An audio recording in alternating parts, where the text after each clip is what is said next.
Okay. You know those headlines that really just stop you in your tracks? Yeah. Like when you see something and you're just like, wait, what? Mm-hmm. Like 4 American soldiers missing? Oh, yeah. That's what we're diving into today. Yeah. A really concerning situation that's unfolding right now in Lithuania. Right. Involving 4 U.S. Army soldiers. I mean, what's so striking to me, and I think you'll agree, is just the speed at which this news has broken. Yeah. And how in such a short time we've already gotten a kind of confusing picture. Totally. From all these different sources. So many different sources. So for this deep dive, you've shared a collection of news reports. Yeah. A briefing document with me. Yep. And our goal here is to really just understand, like, what happened. Yeah. What went on. I want to map out, like, the sequence of events, nail down what we know with certainty right now, and, like, place all of this in the relevant context. Put it all together, Yeah, let's clear away some of that initial fog. I think understanding the chronology is really going to help make sense of where each piece of information fits in. Okay, so let's start right at the beginning. Right. What can you tell us about this initial event? All the information we have seems to point to Tuesday afternoon, March 25th, 2025, as being when these 4 soldiers from the U.S. Army went missing. They belong to the 1st Brigade, 3rd Infantry Division, which is a unit that's based at Fort Stewart, Georgia. Wow. So quite a deployment to the Baltics. Significant distance. Yeah. What were they doing in Lithuania? So they were participating in a scheduled tactical training exercise. Now, I know tactical training exercise, for those of us who aren't in the military, it doesn't mean that much. But basically, we're talking about like simulated combat scenarios, practicing maneuvers. Really testing equipment and personnel readiness in a field environment. So this being scheduled is really an important detail because it suggests that this was a planned part of their deployment. So they were there for training. Right. Yeah. And where exactly was this exercise taking place? The location is the General Silvestras Žukauskas training ground. Wow. It's near a town called Pabradė. Pabradė? Which, if you look on a map, is north of Vilnius. Which is Lithuania's capital city. Most people have heard of Vilnius. I don't think I've ever heard of Pabradė. Yeah, I think Vilnius is more on the map for most folks. But is there anything particularly noteworthy about that location? Definitely. And this is where things, I think, get a little more interesting, this training ground. And consequently, where these soldiers disappeared is less than 6 miles. Wow. That's about 10 kilometers from the border with Belarus. Oh, wow. That's close. Yeah, so that's pretty close. That proximity is it's significant. It immediately makes this like a geopolitical event. Right. It's not just a routine training accident. Any incident that happens there is going to be seen through the lens of the tensions in the region. And there's potential for it to be exploited for information warfare or propaganda.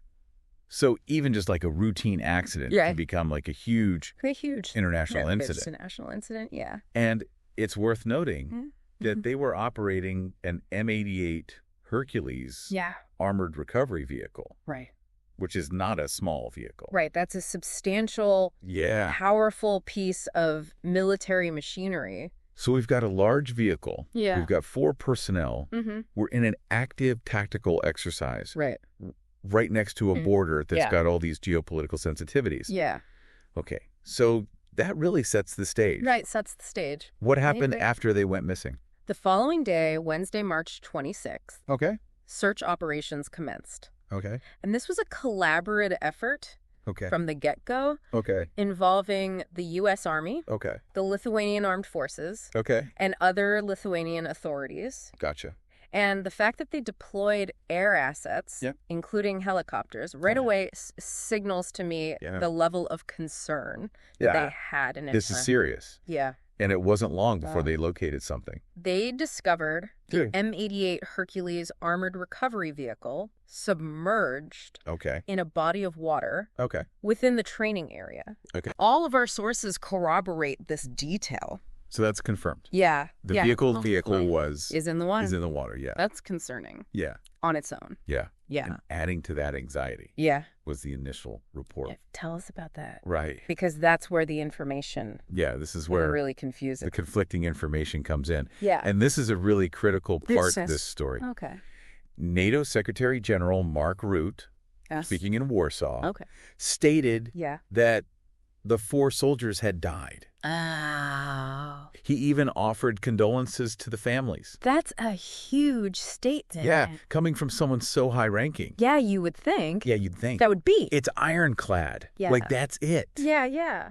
But almost as soon as that statement was made, clarifications started to surface. Oh, wow, okay. A NATO acting spokesperson, Alison Hart, clarified that Mr. Rutte was actually just referencing emerging news reports. Okay, so he was just reading the news. It seems like he would, Wow. And had actually independently verified the deaths himself. Okay. It really makes you think about the pressure on news outlets and even on officials to be the first one to report something, which can sometimes come at the expense of accuracy. Accuracy, yeah. So I think it's just a reminder for you that it's so important to be critical of those initial reports and to always seek confirmation from multiple sources that, are reliable. Reliable sources, But he was essentially... So he was just relaying unconfirmed news. It seems like it, Wow.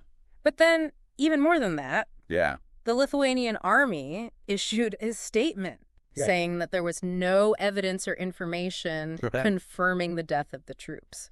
Wow. So that directly contradicts... You're saying he's wrong. Right. Wow, okay. Yeah. I can only imagine. Yeah, that must have created... That, for the families involved? Yeah.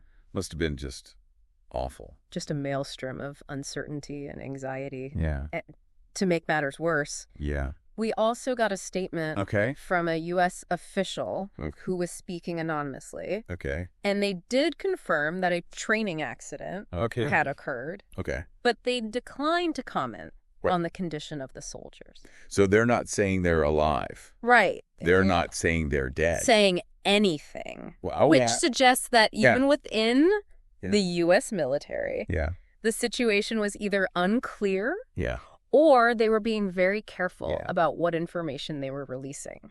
I mean, everyone must have just been glued to their phones. Yeah, just refreshing. Yeah. Constantly refreshing. Trying to get some more information. Yeah. So, as it stands now, based on the information you've gathered, what is the confirmed status? So, as of right now, the latest information we have indicates that the fate of these soldiers is still unknown. Okay, so they're still missing. They're still missing. Wow.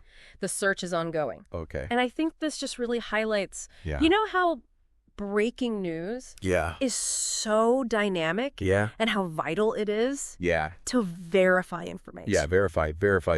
Yeah. Especially when we're dealing with such a sensitive... Right, especially when we're talking about people's lives. Yeah, involving human life. Yeah. So let's switch gears a little bit now. Okay. And talk about the response to this incident and the wider geopolitical context that we talked about a little earlier. I think this is where the geography really becomes even more important. Yeah. You know, as we noted, the training ground is right next to Belarus, which is a close ally of Russia. Right. So it immediately raises all of these geopolitical concerns. Yeah. And we should remember that Lithuania is a NATO member. Right. And the Baltic states in general have a history of tense relations with Russia, going back to their independence from the Soviet Union. Yeah, back in 1990. In 1990. Yeah.